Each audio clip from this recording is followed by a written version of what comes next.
Eu queria desejar boa tarde a todas e todos. Meu nome é Paulo Terra, eu faço parte do comitê editorial da revista Almanac, e dizer, enfim, que é um prazer enorme a gente poder contar hoje, nessa tarde, com a presença da professora Lúcia Maria Bastos Pereira das Neves, que também faz parte, do corpo editorial, né, da revista, e, enfim, aceitou esse nosso convite para estar aqui hoje, né. Essa é mais uma live da Almanac, sobre os 200 anos da independência. Quero também dizer, né, que essa é uma iniciativa da Almanac, que também está presente no blog da Ampul, dedicado ao tema dos 200 anos. Convido a todas e todos a conhecerem o blog, né, uma iniciativa interessante de textos para o público em geral sobre o tema dos 200 anos da independência. E eu vou apresentar bem brevemente a professora, porque é uma figura ilustre, enfim, garanto que todas e todos que estão aqui a conhecem, né. A Lúcia Maria Bastos Pereira das Neves, ela é professora titular, né, da Universidade do Estado do Rio de Janeiro, e leciona ainda, né, no curso de graduação e da pós-graduação. Ela estava falando até agora do seu vasto tempo, eh, de ensino, né. Publicou diversos artigos em periódicos especializados, nacionais e internacionais, inclusive agora essa curiosidade que vai sair um texto no Vietnã, enfim, algo, bastante inusitado, né.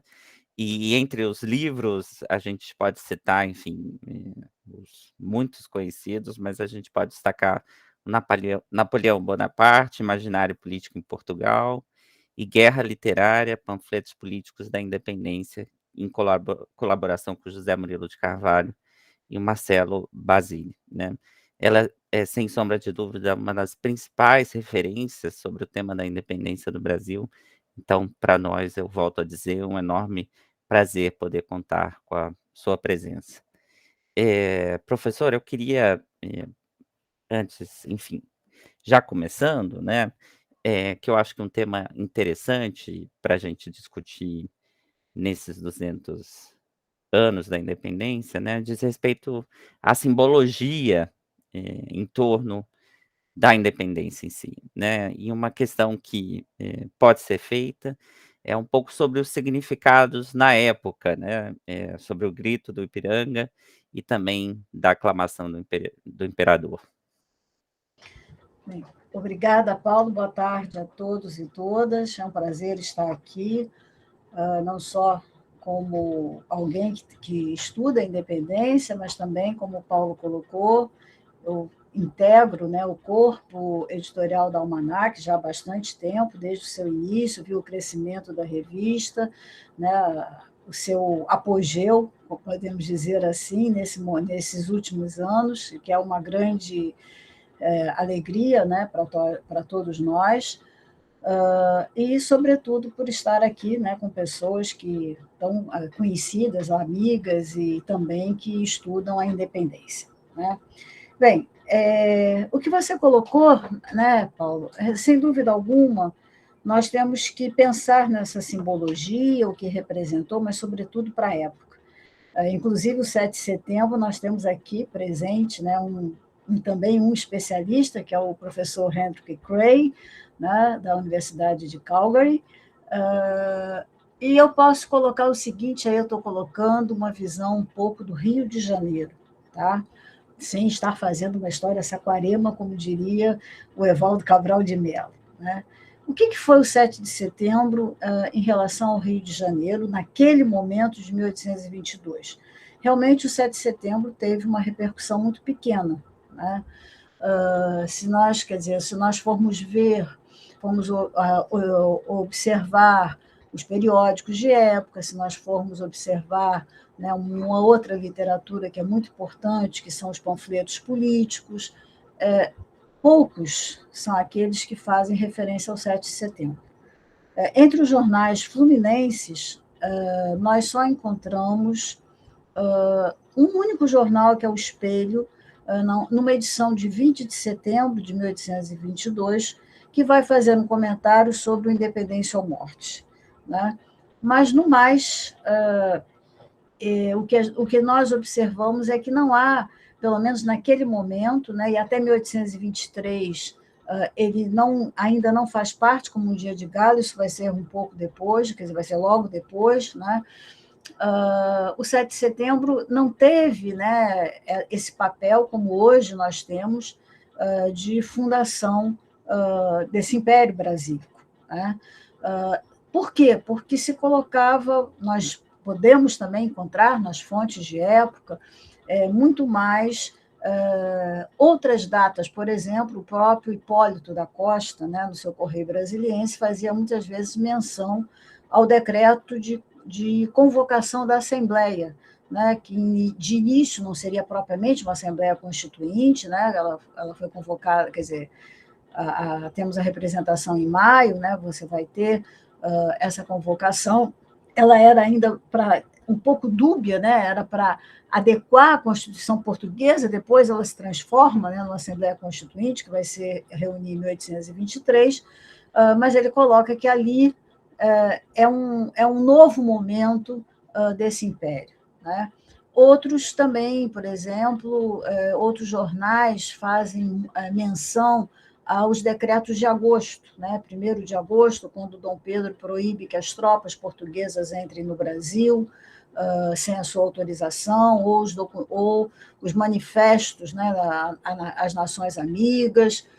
Então, eles colocam que, como se a gente pudesse, né, falar qual seria a nossa declaração de independência, esses manifestos de agosto, especialmente aquele escrito, né, pela inspiração do José Bonifácio, depois o outro escrito pelo Ledo, ali se fala claramente de uma ruptura, né?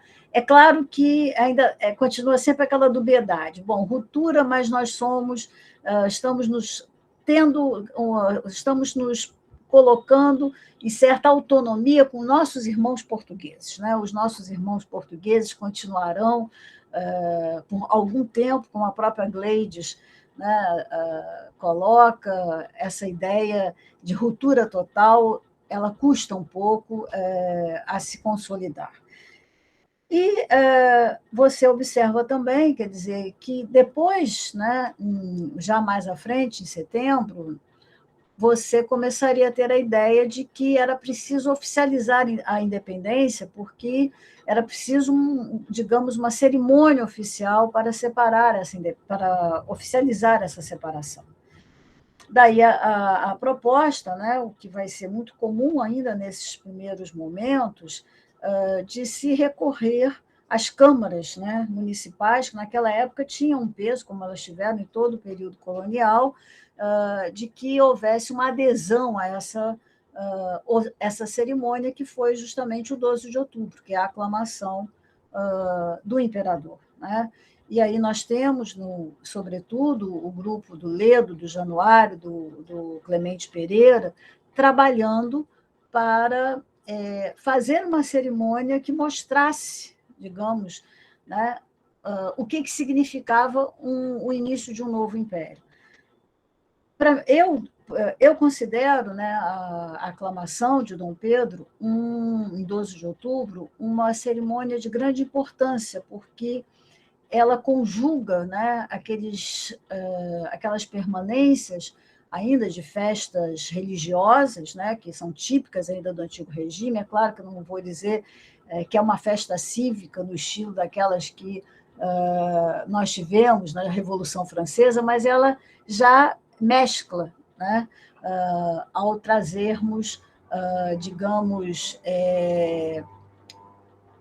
festejos nas ruas, aclamações, uma participação, você pelo menos pelas descrições de época, né, uma participação popular, o início, né, quer dizer, de se começar a andar com um laço verde e amarelo escrito Independência, até apesar de estar escrito Independência ou Morte, mas que significava uma adesão a essa causa do Império Brasílico, melhor dizendo, que do Brasil seria muito, muito entre aspas, nós não temos Brasil, né?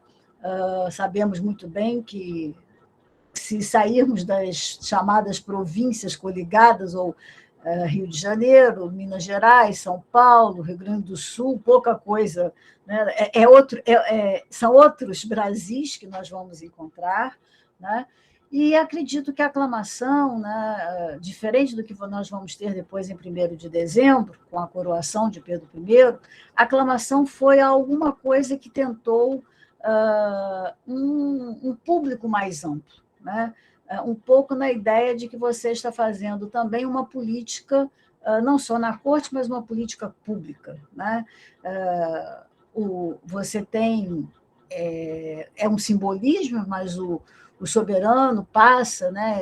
Há um desfile entre o povo, e pelo menos, né, o que as várias documentações demonstram é essa participação popular. E, sobretudo, né, os comentários que muitas vezes são colocados. Há um próprio discurso, né, do Zé Clemente Pereira, que vai saudar Dom Pedro como o primeiro, quer dizer, não sei bem se a palavra, não me recordo, ele seria como um primeiro servidor do Estado, né, o que realmente não foi muito do agrado, né, de Pedro I. Né?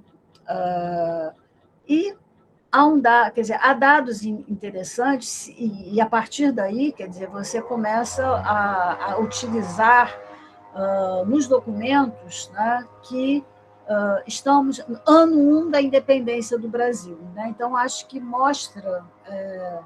demonstrava, né, na simbologia essa ruptura, né? Quer dizer, pelo menos uma nova etapa, né, nessa política. Né? E também se percebe, né, que, através dessa aclamação, nós encontramos também os jogos aí, políticos, as oposições que se fazem, né? Porque, se essa aclamação, né, ela teve por trás muito mais a mão de Ledo, de Januário, de Clemente Pereira, você vai observar que, logo após, o José Bonifácio vai tentar recuperar realmente esse papel junto ao imperador. E é muito interessante, porque no dia 13 de outubro, né, você tem um decreto que se coloca Dom Pedro aclamado pela graça de Deus e pela aclamação dos povos. Né? Então, você reforçava muito que ele estava sendo aclamado pelos povos, e aí vem um decreto que vai colocar o Deus na frente, quer dizer, a religião, né?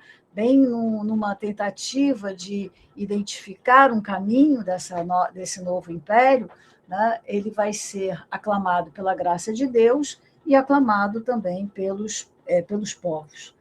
E, após isso, né, nós vamos ver que a outra cerimônia que você vai ter, que tem ainda, quer dizer, está dentro desse conjunto, né, de festividades, seria a cerimônia da coroação de Pedro I, em 1º de dezembro, né, e que já se faz de uma forma bastante distinta. Primeiro, nós temos que pensar que a ideia, né, de uma coroação fugia à tradição de Bragança, porque os reis portugueses, pelo menos desde Dom Sebastião, já não eram mais coroados, eles eram apenas aclamados. Né? Muitas vezes, quando a gente vai trabalhar a aclamação de Dom João, alguns falam a coroação de Dom João, mas, coitado, Dom João VI nunca foi coroado. E é muito comum, há uma imagem muito característica, né, que é o Dom João sentado e a coroa ali do lado, na mesa, mas não na cabeça dele. E Dom Pedro, não, ele foi coroado, ele foi ungido, e aí já vem aspectos que lembram cerimônias antigas, como as cerimônias de coroação e unção no Império Austríaco. Né? Lembra muito também essa coroação de Pedro I, com o próprio ritual da coroação de Napoleão Bonaparte. Não podemos esquecer que o Debré era quer dizer, um discípulo, né, do Davi, que foi o grande pintor do Napoleão. Né? Agora, sem dúvida, né, embora a gente não possa ainda falar, né, de Império Brasileiro, não dá para falar nessa dimensão, mas alguns pontos são interessantes. Por exemplo, quer dizer, depois da aclamação de Pedro I, ela teve uma repercussão em relação às várias câmaras que você tinha nas diversas províncias. Então, é muito interessante nós lermos, né? Nós temos uma publicação no Arquivo Nacional sobre as câmaras municipais e a independência, e nós lermos os festejos que se colocam, né? Que se fazem, alguns no dia 12, outros em outros dias, mas que justamente vão louvar, né? E aceitar, né? Pedro I como o imperador do Brasil. Por exemplo, claro, era uma das províncias, né, aliadas ao Rio de Janeiro, quer dizer, a Dom Pedro, né, apesar dele ter ido a São Paulo tentar apaziguar os ânimos ali das rivalidades, né, locais, mas há um relato muito, muito instigante das senhoras, né, claro, senhoras da elite, que vão fazer uma festa, vão colocar tapetes verde e amarelo nas sacadas, vão fazer discursos, e aí nós temos, né, nesse período, as poesias, né, os elogios são muito característicos, e todos eles vão se fazer presentes nessas manifestações, e essas mulheres, inclusive, elas se vestem, né, há algumas que vão se vestir de branco, mas trazem um laço verde e amarelo. Então, claro, eu não estou dizendo aqui que nós já temos, né, uma ideia de patriotismo, não é isso, mas nós já começamos a ter pontos, né, que representam alguma ligação com aquilo que estava acontecendo em termos políticos. É claro que, por exemplo, aqui no Rio de Janeiro, nessa festa da aclamação, nós tínhamos vários arcos, né, do triunfo, eram arcos doados pelos comerciantes, quer dizer, por aqueles que representavam alguma coisa da navegação, eram arcos com vários dizeres, então eram com muitas flores, com poesias, e tudo isso congregava uma população, quer dizer, vamos dizer, camadas, né, mais subalternas dessa sociedade que se fazem presentes, né? Pelo menos, é claro, a gente tem que ler um pouco aquilo que existem nas fontes, mas há uma repetição, né, com muita frequência nos variados jornais, jornais até mais oficiosos, como a Gazeta do Rio de Janeiro, jornais um pouco mais radicais, como o Correio do Rio de Janeiro, ou o Revérbero, Revérbero não pega esse período, desculpe, mas como o Espelho, que é mais moderado, né? Mas são vários jornais que estão narrando, né, essas festas e que mostram, quer dizer, que a aclamação ela teve, vamos colocar, um impacto bem mais forte, né? Bem mais, quer dizer, que teve uma repercussão maior, não só aqui no Rio de Janeiro, mas pelo menos nas províncias do Sul.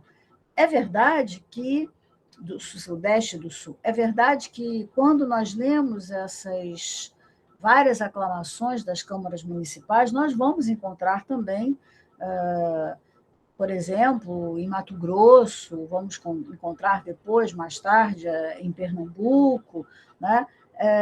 E é muito interessante essa literatura, porque ela vai mostrando, né? Quando você vai olhando as festas que se fazem e as datas, vai mostrando justamente os vários momentos que essas adesões vão se fazendo, né? Há um outro também, quer dizer, há um outro aspecto que eu também considero importante nesse momento, né? Naquele momento, é que você começa a ter em alguns jornais né? Sobretudo aqui no Rio, esses anúncios aparecem no Volantim, mas aparecem também em alguns jornais de Pernambuco, que as pessoas começam a trocar o nome, né? Então, por exemplo, ele diz: José Maria Miguel doravante vou me passar a chamar José Maria Jacarandá, né? José Maria Cabrabode. Então, eles começam... José Tamanduá. Então, eles começam a utilizar, né, aspectos da nossa flora, da nossa fauna e também, algumas vezes, da nossa fauna, e eles trocam, né, eles mudam o nome, né? Nós temos um aí que não vai, quer dizer, que é muito característico, que é o Montezuma, embora ele não vá usar alguma coisa, né, em termos do Brasil, mas como, por exemplo, há também pessoas que... Há um sacerdote em Portugal não, desculpe, em Pernambuco, que ele tinha o sobrenome Bernardo Portugal, e que ele vai tirar o Portugal depois da independência, né? Então, algo, quer dizer, é algo curioso, e até porque um jornal que tem a tendência muito mais das pró-cortes de Lisboa, coloca, né? Ele diz que ele soube que estava acontecendo essas mudanças de nomes e que ele via isso com uma grande tristeza, né? O que diriam os nossos antepassados quando eles estavam trocando, né, um nome português por um nome, quer dizer, ligado a algum aspecto, né, do Império Brasílico, né? Isso até me lembra um panfleto que não é dessa época, é bem posterior, já na época da abdicação de Pedro I, que sai em Portugal, e que eles dizem que Dona Maria II poderia ser a rainha de Portugal, primeiro porque ela nasceu na corte do avô, porque quando ela nasceu não estávamos ainda independentes, e segundo, porque ela tinha nome de portuguesa, e que as irmãs dela não tinham, né? Porque uma era Januária, coitada, a outra era Francisca, né? Francisca, se não é nome de português, eu não sei, mas eles colocavam que ela podia ser. Quer dizer, essa questão também do nome, né, tem uma repercussão aí muito grande. E, sem dúvida, acho que isso fica muito também gravado, né, até no Guerra Literária, que, como você colocou, organizado pelo Zé Murilo, pelo Marcelo e por mim, nós temos um volume que traz aí uma série de poesias, elegias, e depois desse momento são todas, vamos dizer, são todos versos que procuram louvar Pedro I, até uma mulher, né, a Maria Clemência, que ela é do Rio Grande do Sul, uma das poucas escritoras da época, ela faz versos sobre a aclamação de Dom Pedro e oferece a Imperatriz Leopoldina, né? Aí a questão da mulher, né? Então, nós vamos ter uma gama enorme, né, desses versos, além dos hinos, né, que nós temos, inclusive o próprio hino, né, da independência, que primeiro você teve um hino constitucional antes de 22, depois é que você vai ter o hino da independência, né? Mas nós vamos ver, quer dizer, são vários aspectos, né, que mostram o valor, né, que, depois do 12 de outubro, esses acontecimentos estão como quer dizer, eles estariam repercutindo em relações às várias camadas da população, né? Não apenas a um grupo, né, restrito da elite, mas também de outras camadas, quer dizer, de outros grupos, né, mais nas fímbrias da sociedade, que vão se colocar, né? É claro, eu não estou dizendo aqui que o projeto que saiu, a proposta vencedora da independência é uma proposta, digamos, de um espectro mais amplo. É uma proposta da elite, sim, uma elite que quer manter a escravidão, quer manter a ordem, claro. Mas eu acho que tudo isso nos leva a pensar, né, que há muitos outros, né, indivíduos de camadas populares, que também fizeram parte desse processo, que participaram desses festejos, e que mostra o papel que eles tiveram para esse início, né, eu diria, pelo menos, desse Império Brasílico.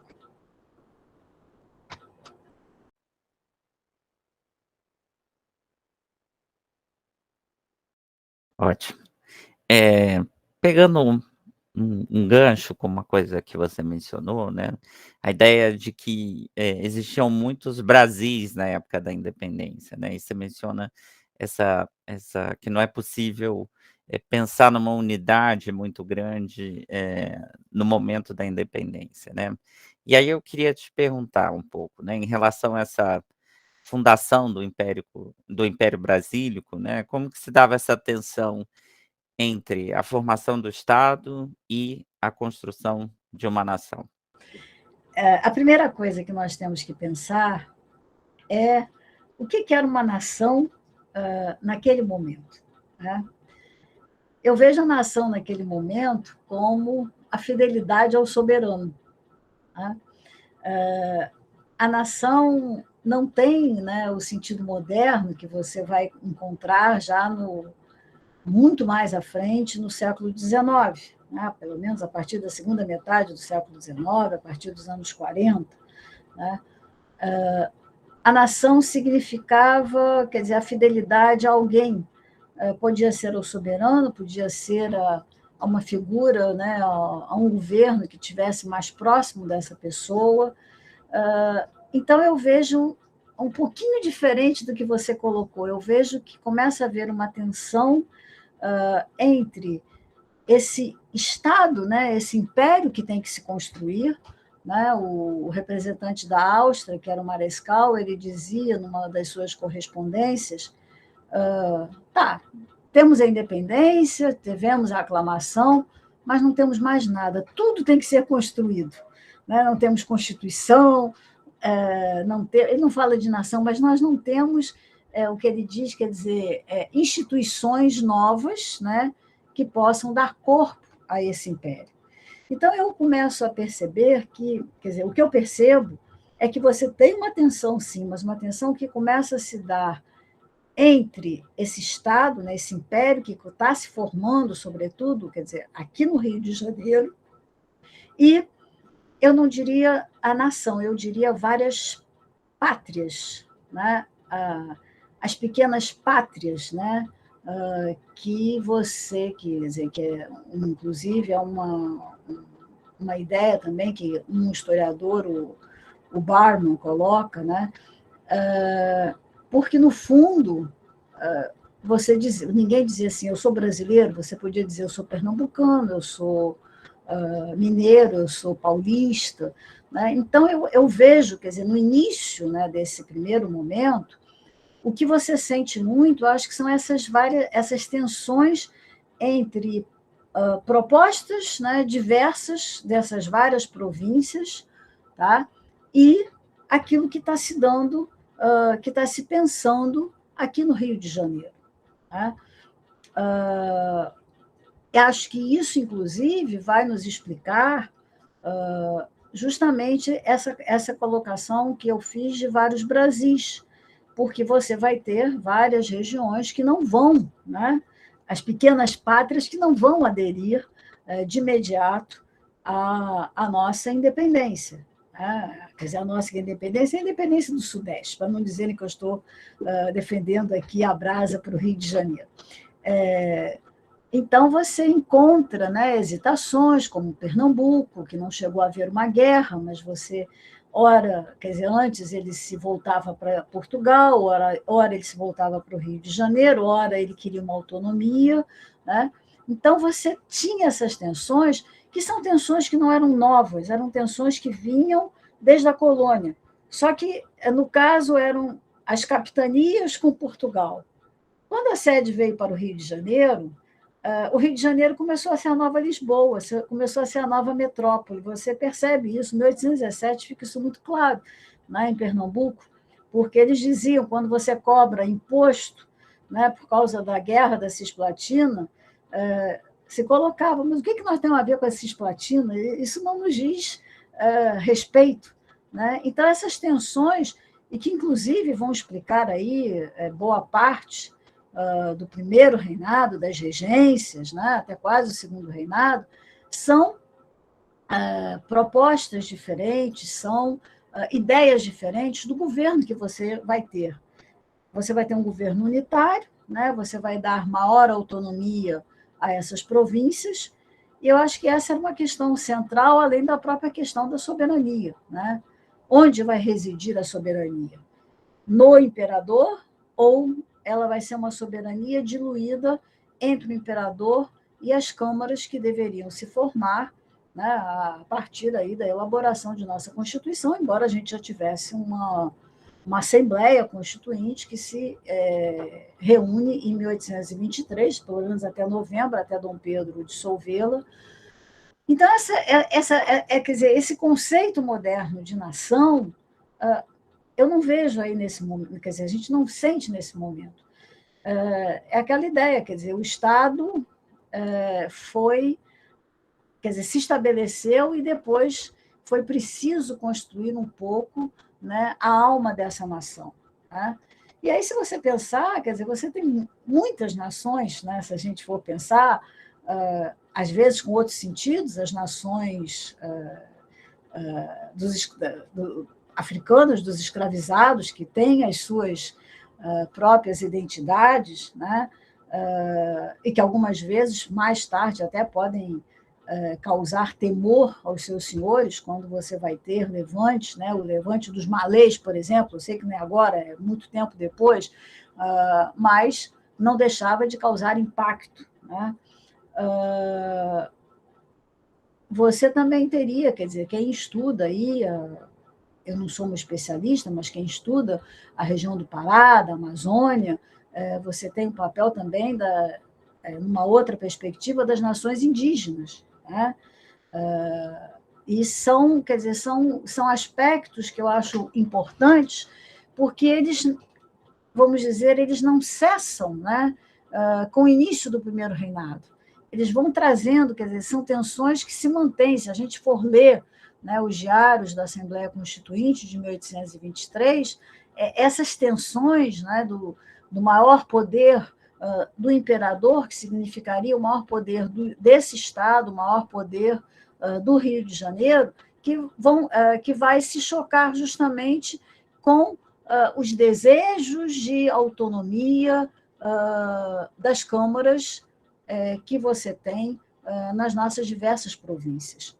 E o próprio imperador, né, não desconhecia isso, tanto que ele fecha a Constituinte, né, ele vai dizer que vai dar uma Constituição duplicadamente mais liberal, né, mas quando ele outorga a Constituição, ele tem, quer dizer, uma iniciativa que é de uma grande perspicácia, porque ele manda a Constituição para que todas as câmaras aprovem essa Constituição outorgada, para que ela deixe de ser a Constituição imposta justamente por esse Estado a essas outras, digamos, pequenas pátrias ou essas outras nações no sentido da época. Não estou falando em meados, né, do século XIX. Né, e quase todas aceitam a grande rebelião, digamos assim, a grande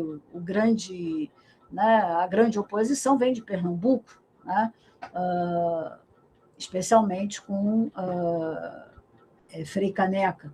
Se nós não esquecermos que, no final de 1822, ele está fazendo um discurso, né, que é um grande elogio a Pedro I, mas depois do final, quer dizer, depois do encerramento, né, do fechamento, melhor dizendo, da Constituinte, ele vai tomar uma posição completamente diferente.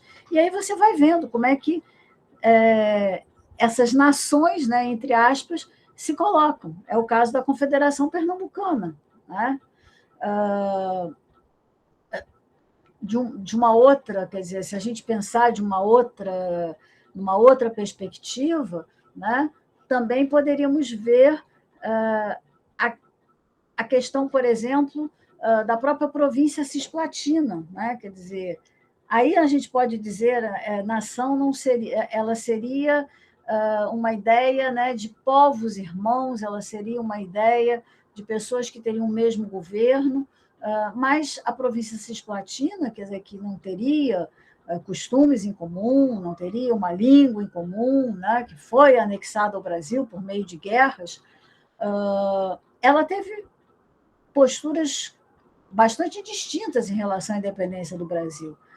Um grupo vai apoiar a independência, a sua união, a continuação de uma união com o Rio de Janeiro, outros se dividem se colocando a favor de uma união com Portugal, e há alguns que falam de uma autonomia, de uma independência dessa região, ou mesmo de uma união com aquilo que você estava começando a formar, né, nessas províncias, né, do Prata, e ter aí também já um processo de independência muito mais, digamos, muito mais, não muito mais antigo, mas mais antigo que o Brasil, porque eles começam justamente em 1808, né, quando boa parte se recusa, justamente nessa ideia de fidelidade ao rei, né, quando Napoleão Bonaparte invade a Espanha em 1807, coloca como é que é, o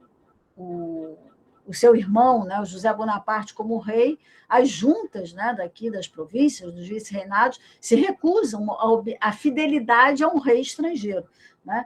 Então, eu acho que há tensões, sim, muitas tensões, que vão, inclusive, mostrar, né, que vão vir à tona com as várias guerras civis que nós temos aqui. Eu chamo de guerras civis, pegando uma definição também de época, que significaria a guerra entre povos irmãos.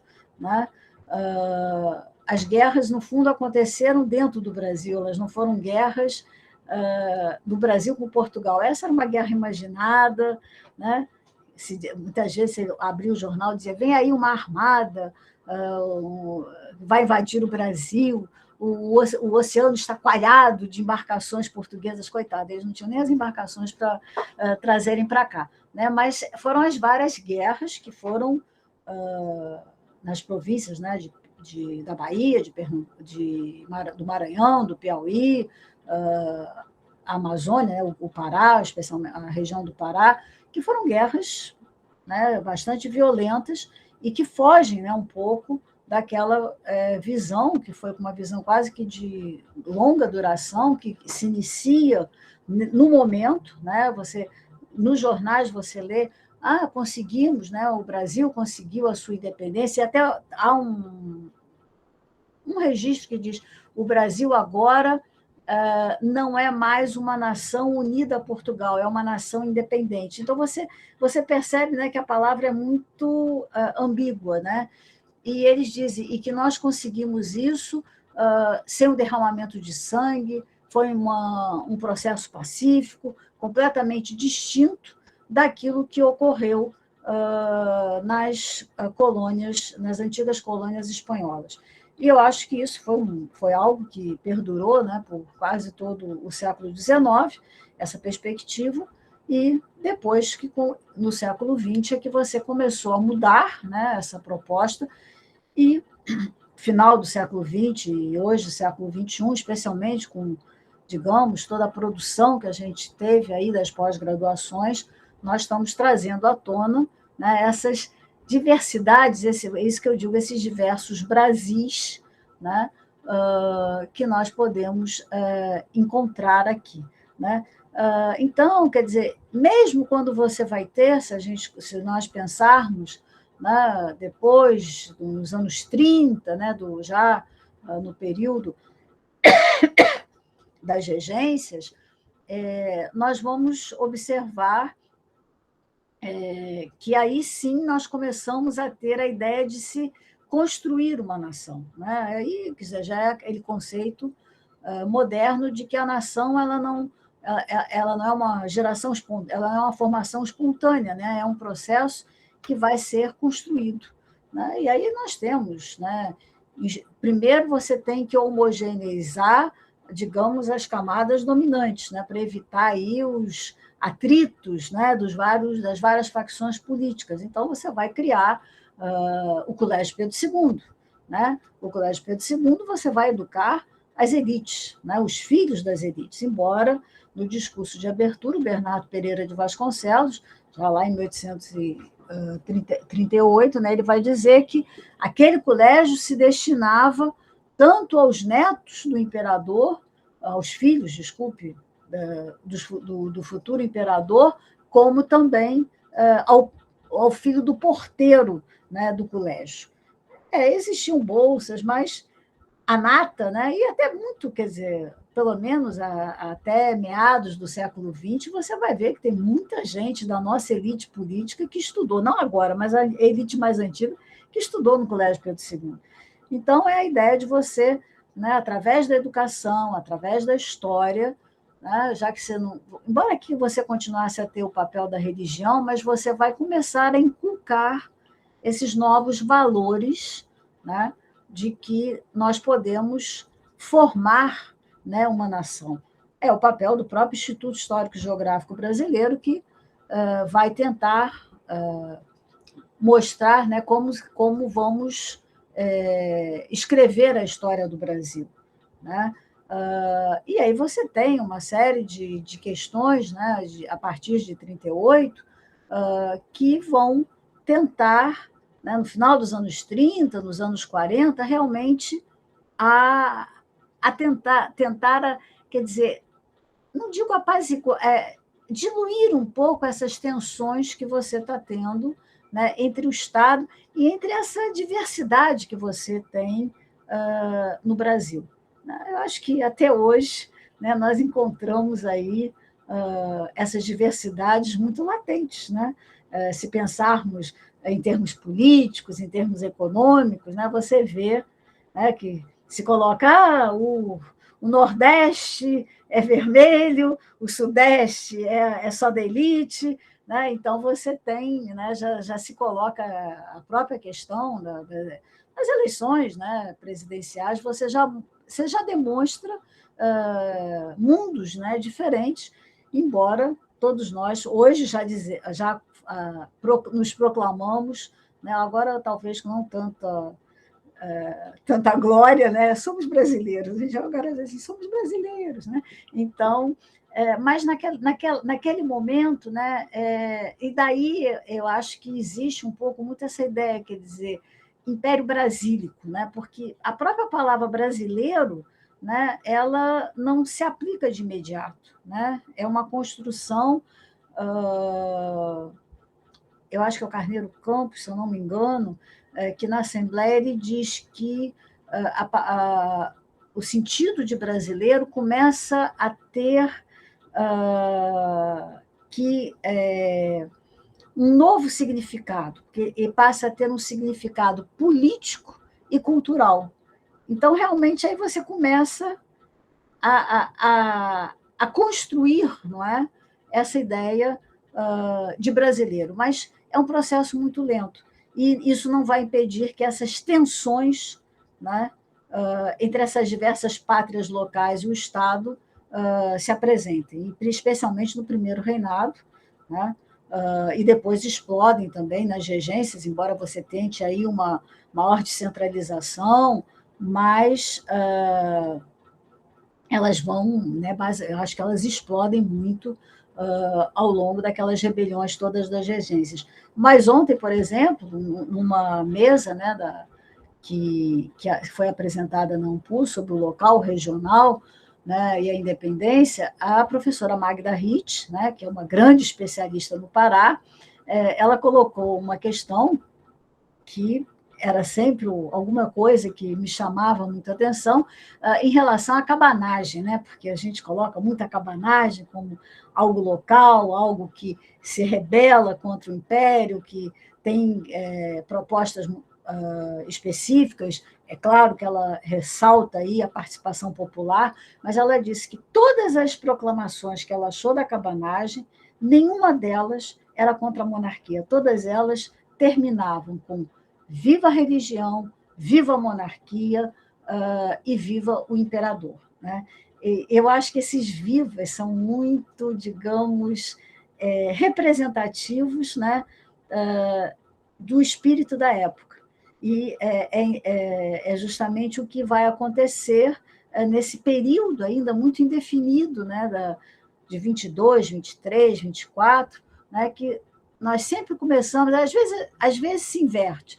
Viva Pedro I, viva a Constituição, mas estava sempre lá embaixo, viva a religião, né? Quer dizer, é um traço muito marcante, né? E que eu acho que vai caracterizar, pelo menos até a segunda metade do século XIX. Né? Então, essas tensões existem, né? Mas eu acho que elas vão ser maiores, digamos, realmente de nação-estado, na construção dessa nação, a partir dos anos 40, 50 do século XIX.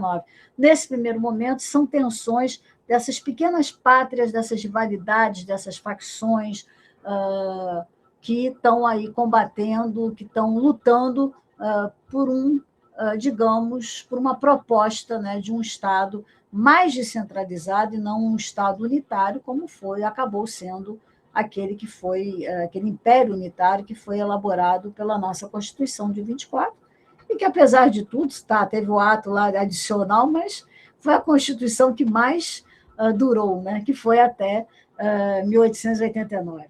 Né? Não sei se... Não, ótimo, excelente, excelente.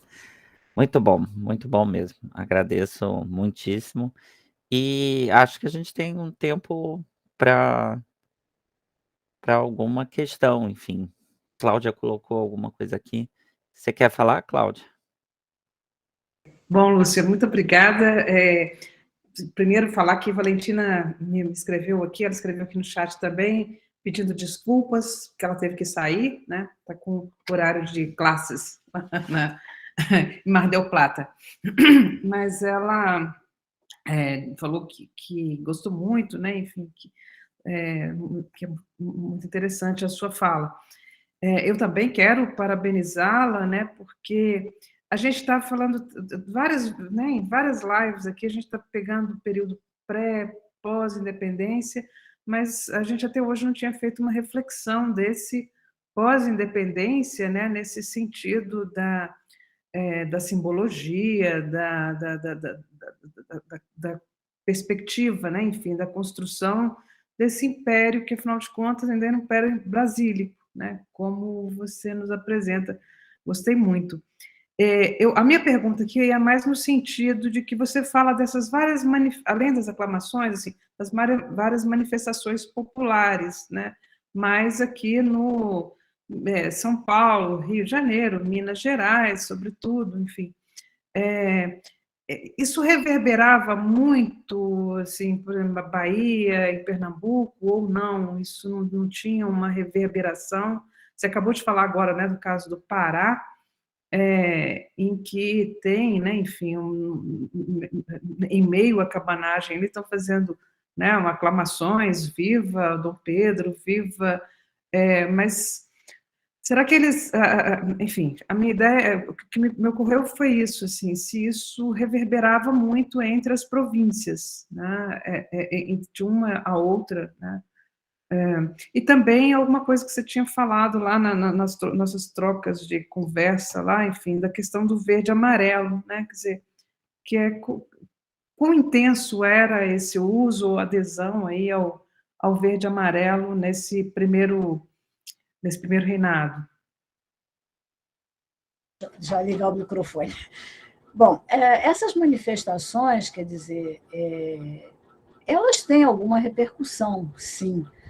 Acho que em Pernambuco, né, você percebe, nas províncias do centro, porque você, quando lê as respostas, né, às aclamações, eles voltam muito, né? Quer dizer, é como se eles estivessem respondendo aquilo que estava acontecendo no Rio, claro, com uma defasagem, a gente não pode esquecer do problema aí todo, né, da defasagem das comunicações e do tempo. né? É o que eu digo, o Oceano Atlântico foi um grande facilitador da nossa independência, porque quando chegava a ordem de Portugal aqui, já tínhamos feito outra coisa, quando fizemos outra coisa, chegava a ordem lá, já era, quer dizer, já era uma embaralhada só, né? Quando eles têm o conhecimento que nós convocamos uma assembleia, foi um grande estrondo em Portugal, o Brasil caminha a passos largos para a independência, e nós dormimos, mas quando chegou lá, isso foi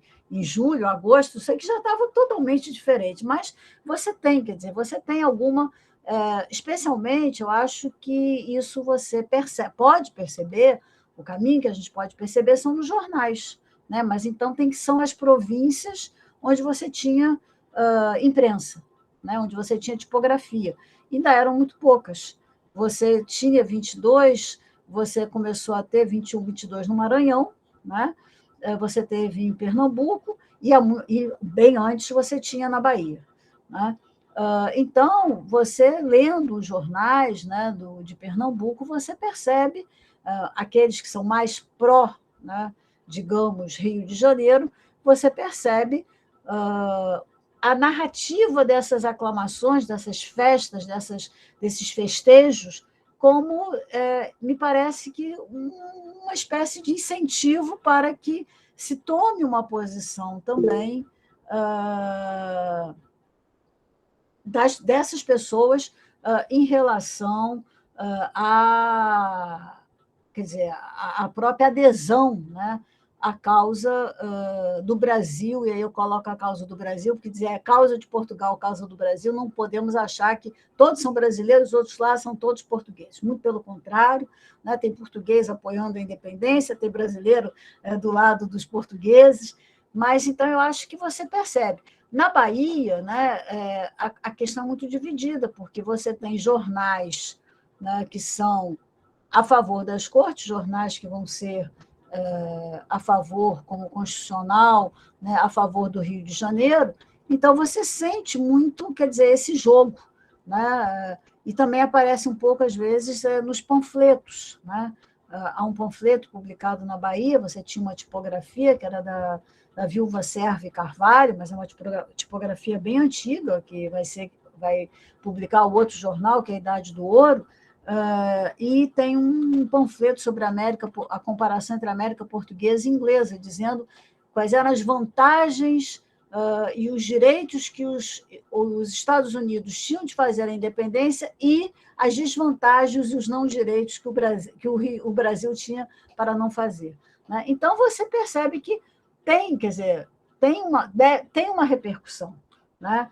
São Paulo, a gente tem mais notícias, mas aí já é, digamos, uma província que está muito ligada ao Rio de Janeiro, né? Então, o Clay aqui também está pedindo para colocar umas observações, porque isso aí é o campo dele.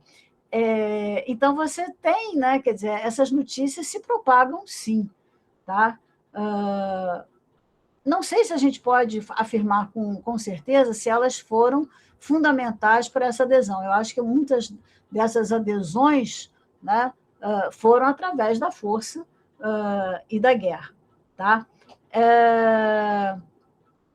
A questão do verde e amarelo, né, vou ser mais breve, porque ainda tem uma outra pergunta também aqui de uma pessoa que eu só vi que apareceu no chat. A questão do verde e amarelo, quer dizer, realmente é simbólico, né? Você usava o laço azul e branco, que era o laço constitucional português, depois da Revolução de 1820. Então, é trocar o laço azul e branco, né, e passar a usar a insígnia verde e amarela, né? O verde se dizia que representava a Casa de Bragança, o amarelo a Casa de Habsburgo, que era da dona Leopoldina, né? Então, seria como o símbolo do novo que estava surgindo aqui, né? Então, essa ideia, quer dizer, você vai... uma ideia que até hoje, né, quer dizer, uma ideia, né, uma prática que até hoje a gente via, pelo menos, né, naquelas procissões aí em Minas Gerais, acho que a gente tinha muito naquelas cidades históricas, de colocar as colchas, né, nas janelas. Então, você colocava tecidos verde e amarelo, né? Então, você vai fazer um baile depois da aclamação, as mulheres vão ou se vestir de branco, mas com laço verde e amarelo, ou vão se vestir de verde e amarelo. O Marco Morel, inclusive, ele coloca, né, que o Cipriano Barata, por exemplo, ele mais tarde ele tentava muito usar um chapéu de palha com laço verde e amarelo, quer dizer, no sentido mais de criar uma identidade brasílica, né? Mas, quer dizer, são pequenos símbolos, né? São pequenos aspectos que vão mostrar que você está tendo uma diferença. Eu acho que essa questão do laço constitucional, inclusive, você tem um decreto até que vai criar esse top nacional, né? Esse laço nacional. Então, eu acho que isso tem um papel, além da criação da bandeira, né? Mas isso tem um papel importante, né? Para essa questão de mostrar que você está tentando fazer, né? Construir, pelo menos, um novo império. Tá? Bom, acho que tem uma outra questão aqui, não tem? Antes do Clay falar? Tem a Carol. Pergunta. Isso. Professora, poderíamos pensar o 12 de outubro como estratégia dessas elites para assegurar a ordem monárquica? Olha, quer dizer, não sei se é uma estratégia, é uma questão talvez mais de estratégia de você mostrar ao mundo que houve realmente um rompimento. Quer dizer, você passa de uma independência, como eles mesmos colocavam na época, de uma independência moderada, né, de uma independência administrativa, para uma independência de fato. De fato que a gente fica, né, tem sempre aquela questão, bom, de fato, mas ele se legitima porque ele é o herdeiro do trono da dinastia de Bragança, e daqui a um pouco, né, quando Dom João morrer, ele pode reunir tudo novamente. Isso talvez não passasse tanto por... Passava um pouco pelos nossos políticos, mas esse era um grande temor. Eu acho que você sente isso muito mais nas discussões políticas em Portugal do que aqui. A não ser quando depois que Dom João morre, mas antes de Dom João, havia essa grande preocupação. Eu acho, Carol, que o 12 de outubro é muito mais a questão de legitimar esse processo de separação. Né? E legitimar por quê? Por mostrar que nós não somos nós éramos um reino, né, do Império, e não somos um reino rebelde. Nós temos uma legitimidade, porque o nosso soberano é o legítimo herdeiro da Casa de Bragança. Então, isso vai ser muito utilizado. Nós não podemos esquecer que nós estamos no âmbito, né, de uma política de restauração da Santa Aliança, né? 22, você vai ter os congressos na Europa, que inclusive vão determinar invasões na Espanha para acabar com justamente o triênio liberal, né, que vai de 20 a 23, intervenções no norte da Alemanha, depois intervenções no norte da Itália, porque a proposta é que qualquer movimento que vá, digamos, conturbar a ordem, né, ele tem que ser banido, ele é considerado algo revolucionário. Então, é um pouco dentro dessa ideia, quer dizer, vamos legitimar essa independência com uma cerimônia que é digna de uma cerimônia, digamos, dos países, como eles se diziam, civilizados. Né? E a própria Leopoldina escreve muito para o seu pai, para a sua irmã, né, a Maria Luísa, solicitando que eles tomassem, quer dizer, tivessem uma atenção, porque manter o Brasil como uma monarquia, ainda que independente, era muito importante para que nós não caíssemos, vamos dizer, na desordem, né, na anarquia, que era uma palavra utilizada com sentido muito diferente do que estava acontecendo com a América Hispânica, quer dizer, era alguma coisa legítima.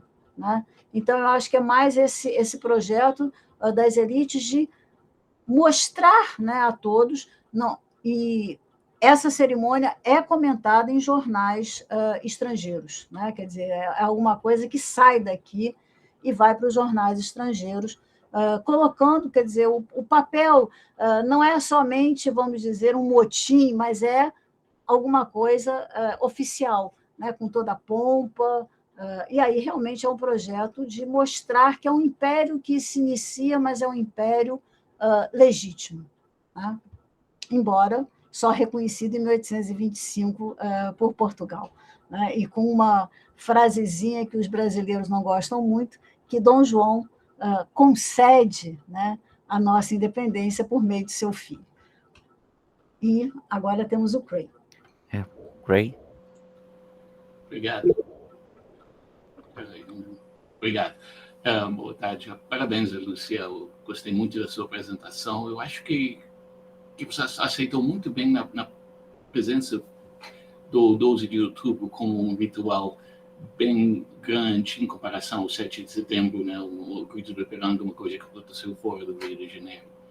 E isso me fez lembrar, pensar no texto que eu estou trabalhando, que você vai ver depois, né? no Conexo sobre... Eu ia tentar ler antes, mas... Não, esse é outro texto, não é esse que eu estou falando, é um outro texto que eu estou escrevendo para o nosso próximo encontro, lá para meados de agosto. Mas é o tipo diário de Francisco da Silva Barros, que é uma coisa, um documento bastante interessante, que ele é um vendeiro, provavelmente um homem pardo, filho de português, com vários conexões, foi soldado, depois saiu do exército. Enfim, ele comenta muito o ritual monárquico do Joanino na década de 1810, e depois da independência continua muito interessado nisso. E ele fala da aclamação, da cerimônia da aclamação realizada em 1823 na Bahia. Em 22 ainda tinha guerra, não podia fazer a primeira grande festa cívica, grande ritual monárquico na Bahia, depois do 2 de julho. Ele fala, uma coisa que você não mencionou, que é importante destacar, o uso da imagem do monarca nas cerimônias por fora, que ele fala do retrato da Augusta efígie do monarca no lugar mais sublime, que é também levado pela cidade, como se fosse a imagem de um santo, levado pela cidade. E, enfim, ele fala de um monte de outros detalhes sobre a aclamação e conclui que é uma função tão pomposa e brilhante que, se for possível contá-la, seria necessária muitos dias a escrever-se os fatos vistos, o grande contentamento e entusiasmo e a alegria de todo o povo em geral desta cidade da Bahia. Então, eu destaque a importância, mas, como eu mencionei semana passada, outro evento, já a partir de 1824, o 7 de setembro também é comemorado em Salvador e em 23 no Rio de Janeiro, então já começa a articular uma outra visão, destacando a importância do 7 de setembro, que ainda não penetra, que é só no final da década de 30 que realmente começa a se tornar mais importante que o 12 de outubro no Rio de Janeiro, e na Bahia perde pelo 2 de julho, que é outra história, é outra visão da independência que não vou começar a comentar agora. Mas acho que isso aí, eu gostei muito dessa análise pormenorizada dos acontecimentos do Rio de Janeiro e dos detalhes das festas que você conhece muito bem, de 22 para 23.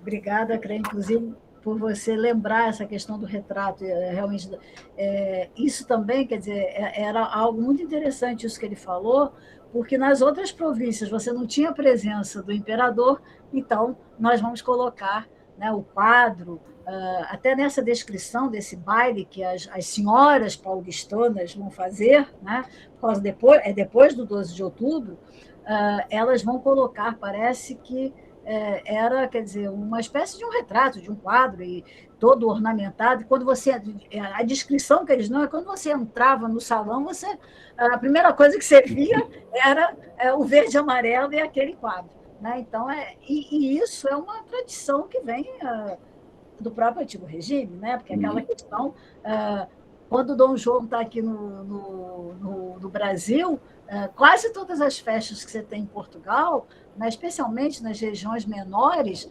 essa questão da imagem, né, do Dom João é algo que marca muito, né? Eu trabalhei um pouquinho por causa da questão dos panfletos napoleônicos nas invasões francesas, então você via a importância, né, quer dizer, há uma ausência do rei, mas ele está presente no quadro. E isso você foi, realmente, eu esqueci, mas acho que isso é muito importante, né?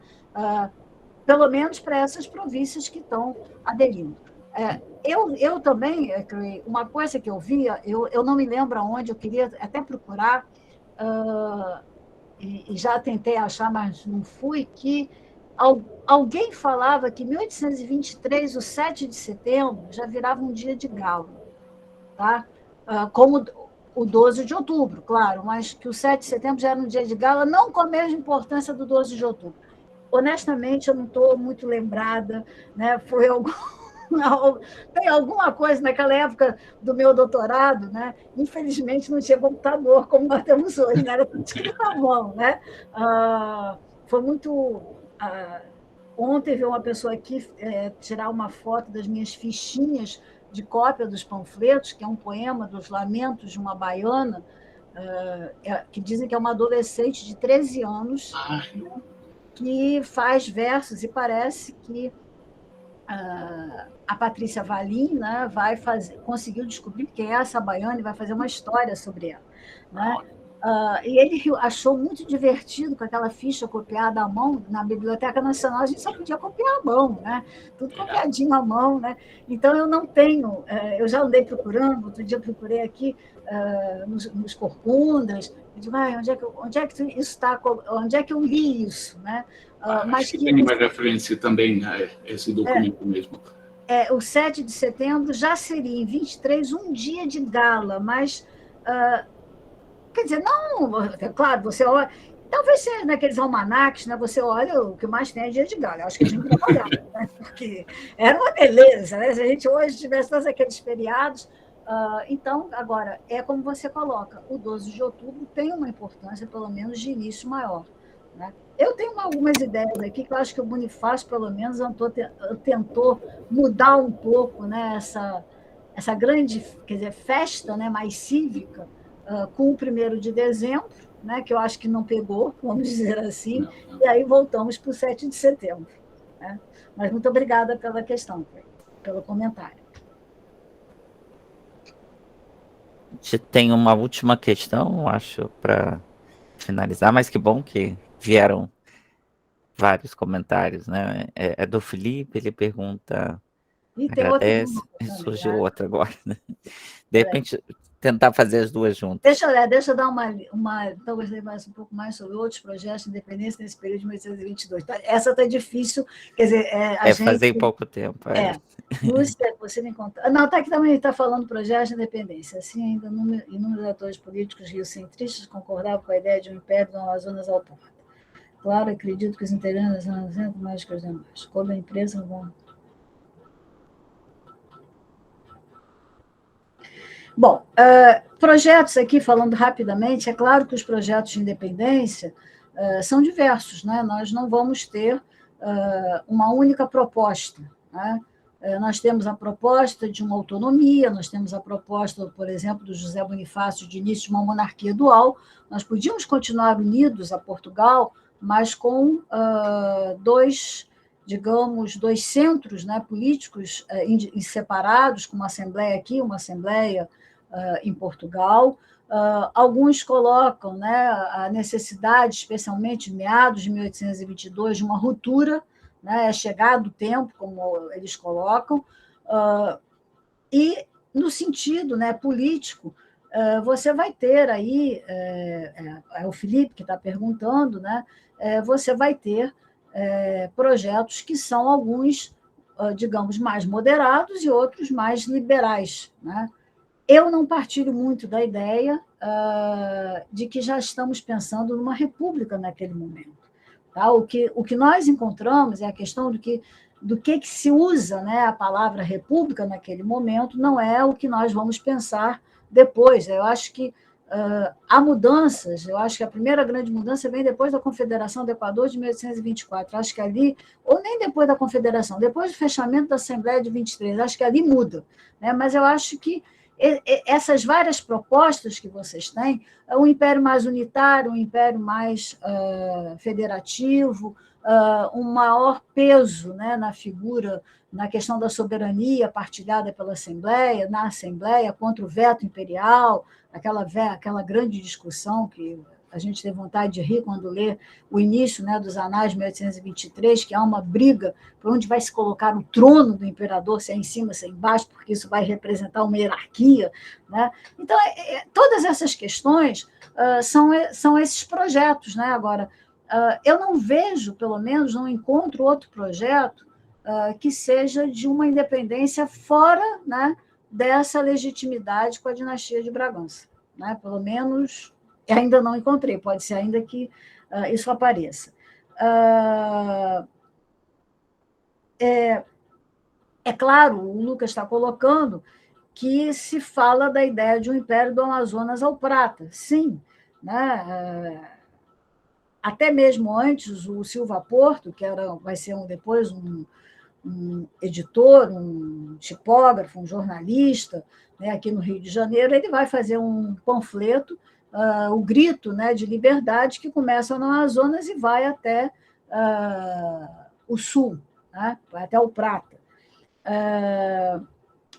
É claro que a ideia, né, de um império, eu não sei se é só da geração de 1790. O Bonifácio acreditava, né, o Bonifácio vai concordar com essa proposta de império, mas essa proposta não parte dos homens de 1790. Essa proposta parte do grupo justamente do Domingos Alves, do Ledo. É uma proposta que é discutida dentro da maçonaria, que cabia muito mais uma ideia de império para mostrar até uma ruptura maior com a questão portuguesa. Essa ideia do Hipólito da Costa como poderoso império, né, eu acho que a imprensa é a grande divulgadora. Tá? E a imprensa, eu falo de um sentido amplo, a imprensa, os folhetos e tudo mais.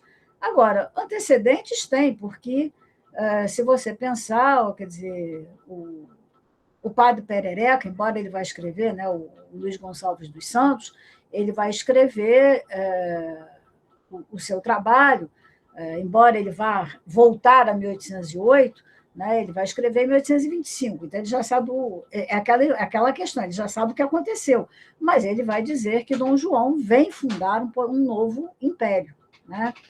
E alguns você encontra aí uma visão completamente distinta, né? É uma visão bastante providencialista, que o Brasil, né, o Quinto Império, que já falava lá o padre Antônio Vieira, não era Portugal.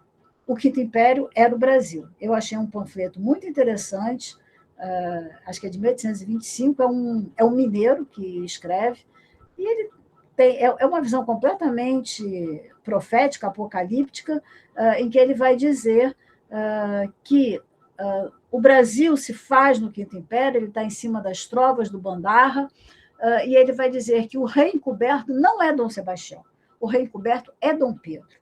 Né? E ele vai explicando, né, daquela linguagem, né, toda providencialista, ele vai explicando como é... Obrigada, Henry. Ele vai explicando como, né, essa formação desse império vai se fazendo a partir dessa perspectiva religiosa, né? E isso é milenar, né? Agora, é claro que esses que estão propondo o império aqui, Lucas, não estão pensando nisso, tá? Mas o Hipólito, sem dúvida alguma, ele é muito favorável, eu ainda chamo mais de império português, né? No sentido em que você tiver, embora ele colocasse que o Brasil tinha que ser a cabeça desse novo império, né? Mas você tem alguns antecedentes, sim, que vêm antes, né? Que vão falar desse império, né? Que vai estar sendo criado aqui com Dom João em 1808, que representaria, digamos, uma novidade, tá? Eu tentei ser muito sintética também por causa da hora. Não, foi ótimo, excelente.